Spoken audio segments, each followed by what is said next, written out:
ஒருமுறை ஜிப்ரீல் அலைஹிஸ்ஸலாம் அவர்கள் ரசூல் ஸல்லல்லாஹு அலைஹி வஸல்லம் இடத்திலே வந்து கேட்கிறார்கள், யா ரசூலல்லாஹ் என்று சலாம் எல்லாம் சொல்லி பேசிக் கொண்டிருக்கும் போது ரசூல் ஸல்லல்லாஹு அலைஹி வஸல்லம் இடத்திலே கேட்கிறார்கள், ஜிப்ரீலே உங்களுடைய வயது என்ன? சொல்ல அறிந்திருந்தார்கள். கேட்கிறார். ஜிப்ரீல் அலைஹிஸ்ஸலாம் சொன்னார்கள், எண்ணிக்கையால என்ன சொல்ல முடியாது, ஆனால் ஒரு நட்சத்திரம் உதிக்கும், அது 70,000 வருஷத்துக்கு ஒருக்கதான் முடிக்கும், அதை 70 விடுத்த நான் கண்டிருக்கிறேன்.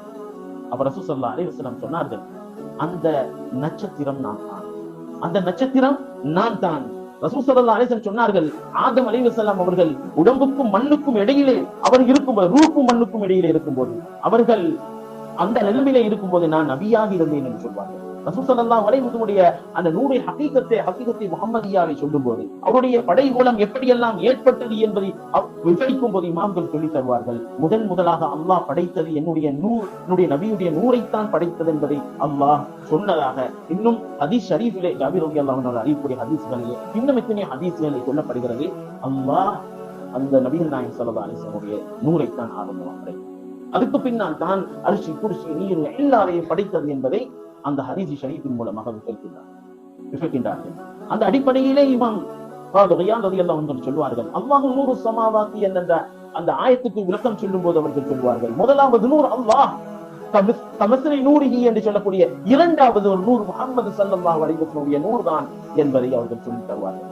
எனவே நபிகள் நாயகம் ஸல்லல்லாஹு அலைஹி வஸல்லம் அவர்களுடைய படைகோலமும் அல்லாஹ் அந்த நூறுக்குரியதாக ஆக்கியிருந்தார். அதனால் தான் அவர்கள் எதை தொட்டாலும் நூறாக, எதை தொட்டாலும் நேர்வழியாக, எதை தொட்டாலும் நட்புணங்களாக, எதை தொட்டாலும் நேர்வழிக்குரிய மக்களாக ஆக்க காரணமும் அல்லாஹ் சுப்ஹானஹு வ தஆலா அவர்களை அப்படி ஒவ்வொரு நபிமார்க்கினால் ஒரு நபியாக அவருடைய முழு தன்பிலே அல்லாஹ் சுப்ஹானஹு வ தஆலா ஆதம் அலைஹிஸ்ஸலாம் அவர்கள் இருந்து சையதுனா இஸ்மாயில் அலைஹிஸ்ஸலாம் வரைக்கும் அனைவருடைய முழு தன்பிலையும் பிறந்து வந்த நூறு தான் முஹம்மது ஸல்லல்லாஹு அலைஹி வஸல்லம். அந்த நூரை அந்த காலத்திலே ஒவ்வொரு நபிமாருடைய முகத்திலே கண்டு கொண்டார்கள். விளக்கங்களை சொல்வார்கள். வரலாறுல சொல்லப்பட்டிருக்கிற செய்தினா அப்துல்லாஹ் ரலியல்லாஹு அன்ஹு அவர்கள் ரசூல் ஸல்லல்லாஹு அலைஹி வஸல்லம் தந்தை அவர்கள் அந்த நூரை சுமந்த நேரத்திலே அவருடைய முகம் எப்படி இருந்ததென்றால் சந்திரனை விட பிரகாசித்துக் கொண்டிருந்தாலும் நூறு வந்தது. அந்த நூறு எப்படி செய்ததினா ஆமினா ரலியல்லாஹு அன்ஹா நிக்காஹ் முடித்து ஹம்லாக அது ரசூல் ஸல்லல்லாஹு அலைஹி வஸல்லம் அவர்கள் கருவாக மாறிவிட்டார்களோ அவருடைய முகத்தில் இந்த நூர் மறைந்து விட்டது என்று சொன்னார்கள். அந்த நூர் செய்ததினா ஆமினா ரலியல்லாஹு அன்ஹா முகத்திலே இருந்தது. அந்த நூர் எந்த அளவுக்கு இருக்கிறது என்றால் ஒவ்வொரு அஹ்லுல் பைத்துகளிலும் இன்றும் அந்த நூரை அல்லாஹ் வைத்திருக்கிறார். அந்த நூறுக்குரியதாக வைத்திருக்கின்றார். அவருடைய முகத்தை பார்த்தால் இன்றும் நீங்கள் அறிந்து கொள்வீர்கள். என்ன சின்ன பிள்ளையா இருந்தாலும் அஹ்லுல் பைத் இருக்கக்கூடிய ரசூல் ஸல்லல்லாஹு அலைஹி வஸல்லம் புனிதமான ஃபாத்திமா ரலியல்லாஹு அன்ஹா அவர்களுடைய பரம்பரையிலே வரக்கூடிய ஹசன் ஹுசைன் ரலியல்லாஹு அன்ஹு பரம்பரையில் வரக்கூடிய முகங்களை பார்க்கும் போது அந்த நூரை கண்டுகிறார்.